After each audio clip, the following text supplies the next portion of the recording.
Thank you అండి. Thank you so much.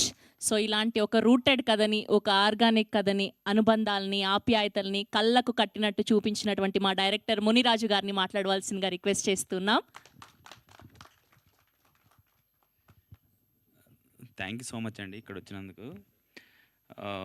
మా సినిమాని ఇంతవరకు అంటే ఈ బ్లాక్ బస్టర్ దాకా తెచ్చినందుకు మీడియా చాలా వరకు సపోర్ట్ చేసింది. అదేవిధంగా ప్రీమియర్స్ చేసినప్పుడు సెలబ్రిటీస్ కొంతమంది డైరెక్టర్ వాళ్ళందరూ వచ్చారు, వాళ్ళకి చాలా థ్యాంక్స్. మా సినిమాని మంచి రివ్యూస్ ఇచ్చినందుకు చాలా చాలా థ్యాంక్స్ అండి. బేసిక్గా ఈ సినిమా కొంతమంది మాత్రం ఒకరు ఇద్దరు ఉండొచ్చు బేసిక్గా నెగిటివ్ రివ్యూ ఇచ్చిన వాళ్ళు. బేసిక్గా రివ్యూ అంటే ఏంటంటే బేసిక్గా అంటే ఆడియన్స్ పాయింట్ ఆఫ్ నుంచి రాస్తే బాగుంటుంది, ఫిల్మ్ మేకర్గా రాయకుండా. నా ఒపీనియన్ అది. కొంతమంది ఒకరు ఇద్దరు రాశారు, బట్ ఇన్ని క్యారెక్టర్లను బట్టి ఒక స్టోరీ రాయడం మామూలు విషయం కాదండి. అన్ని క్యారెక్టర్కు ప్రతి క్యారెక్టర్కు ఇంపార్టెన్స్ ఉండాలి, ప్రతి క్యారెక్టర్కి ఎండింగ్ ఉండాలి.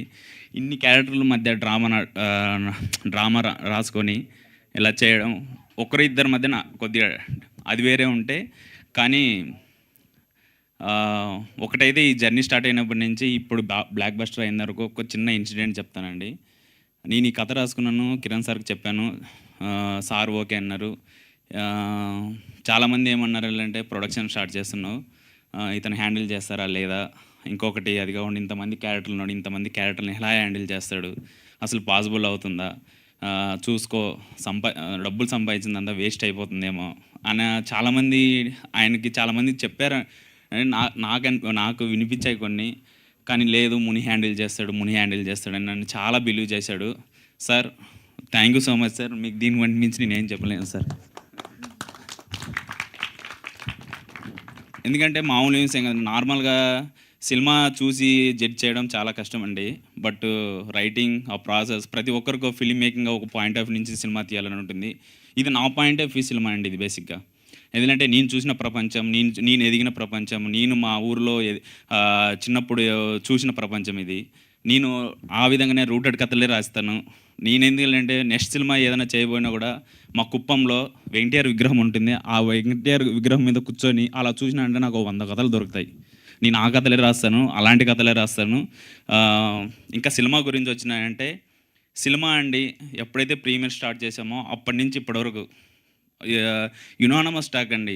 ఎందుకంటే ప్రతి ఒక్కరు చూసినా నాకు 40 ఏజ్ ప్లస్ ఉన్న వాళ్ళు, ఆడవాళ్ళు, మగవాళ్ళు అందరూ ఫోన్ చేసి నాకు మా జ్ఞాపకాలు గుర్తు చేసావు, చాలా చాలా థ్యాంక్స్ అంటుంటే నాకు చాలా బాగా అనిపిస్తుంది. ఈ సినిమా ఇది ఒక తిమ్మరాజుపల్లి ఊరు సినిమా కాదు, ఇది ప్రతి ఒక్క ఊరు సినిమా. మీరు చూసారంటే పేర్లు చేంజ్ అవ్వచ్చేమో కానీ క్యారెక్టర్లు మాత్రం ప్రతి ఒక్క ఊరిలో ఉంటాయి, అది మాత్రం డ్యామ్ షూర్. ఇంకొకటి ఏంటంటే ఈ సినిమాని మీరు ఎందుకు చూడాలి అంటే, చూడని వాళ్ళకి చెప్తున్నా ప్లీజ్. దీంట్లో ప్రతి క్యారెక్టర్ మీరు ఎందుకంటే ఇప్పుడున్న జెంజీ కిడ్స్ వాళ్ళు ఉండొచ్చు, ఏదో చిన్న ఏదైనా ఈవెంట్ ఉన్నా, లవర్ బర్త్డే ఉన్నా ఒక 2-3 వేలు ఖర్చు అయిపోతుంది బేసిక్గా. జస్ట్ మా సినిమాని ఈ ఆదివారం జస్ట్ వెళ్ళండి, మీ లవర్స్ వెళ్ళండి, వెళ్ళి మీ ఫాదర్ వాళ్ళ జ్ఞాపకాలను గుర్తు తెచ్చుకోండి ఈ సినిమాతో. నేను అదే చెప్తున్నా. ఒక 2000లో ఇప్పుడు ఒక హోటల్కి వెళ్తే 2000 అయిపోతుందండి. జస్ట్ 10 మంది వెళ్ళి ఒక మంచిగా 100 రూపీస్ ఉంటుంది సింగిల్ థియేటర్లో నాకు తెలిసినంత వరకు. వెళ్ళి ఫుల్గా ఎంజాయ్ చేసి రావచ్చు. Please go and watch. అది కాకుండా ఇంకా ఎవరైనా సినిమా చూడకుంటే తప్పకుండా చూడండి, మీకు ప్రతి ఒక్క క్యారెక్టర్ గుర్తుంటుంది. మేము వెళ్ళి థియేటర్ విజిట్ చేస్తున్నప్పుడు ఏ ఎల్లమ్మ, ఏ రాజప్ప, ఏ సతీష్, ఏ శారద అని ప్రతి ఒక్కరు వాళ్ళు పలుకుతున్నారు ఆ మాటలు. ఇంకా దీనికన్నా క్యారెక్టర్ రిజిస్ట్రేషన్ చేయడం ఇంకా ఎలా చేస్తాం చెప్పండి. వాళ్ళు పలుకుతున్నారంటే దీనికి మించి ఇంకేముంటుంది. ఇది ఇంకోటండి, సినిమా ప్రపంచం అనేది చాలా చిన్నది. నేను ఈ కథలు రాసుకున్నప్పుడు ఇది పక్కకు పెడితే, బట్ ఈ బ్లాక్ బస్టర్ ఇంత దాకా వచ్చినప్పుడు బ్లాక్ బస్టర్ ఏంటంటే ఆడే ఉంది కదండి, small film big magic, big blockbuster అనేసి. వీళ్ళందరూ దానికి నిదర్శనం అండి. చెప్తున్న చూడు, ప్రతి క్యారెక్టరు చాలా బాగా చేశారు, వెళ్ళి చూడండి. అదే కాకుండా వంశీకాంత్ గురించి మాట్లాడాలి, చాలా బాగా ఇచ్చాడు music. Thank you so much Vamsi. నువ్వు వచ్చిన తర్వాత నెక్స్ట్ సెలబ్రేషన్ చేసుకుందాం. ఇంకా దీనికి మించి ఏం చేయలేండి. మిగిలిన వాళ్ళు ఎవరైనా సినిమా చూడకుంటే దయచేసి వెళ్ళి చూడండి. సినిమా మీకు పక్కా నచ్చుతుంది. నచ్చితే ఒక 10 మందికి స్ప్రెడ్ చేయండి. ఆ స్ప్రెడ్ చేయడం వల్ల మా గురించి మేము చాలా హ్యాపీగా ఫీల్ అవుతాం. మీ వల్ల మా లైఫ్ అనేది ఒక మెట్టుకు ఎదుగుతుందని నేను నమ్ముతున్నా. Thank you audience, thank you so much. వెళ్ళి చూడండి, మిస్ అవ్వకండి. మీరు సినిమా వెళ్ళి చూస్తే పక్కా నచ్చుతుంది. Thank you so much. Yes, రాజప్పగా మనందరినీ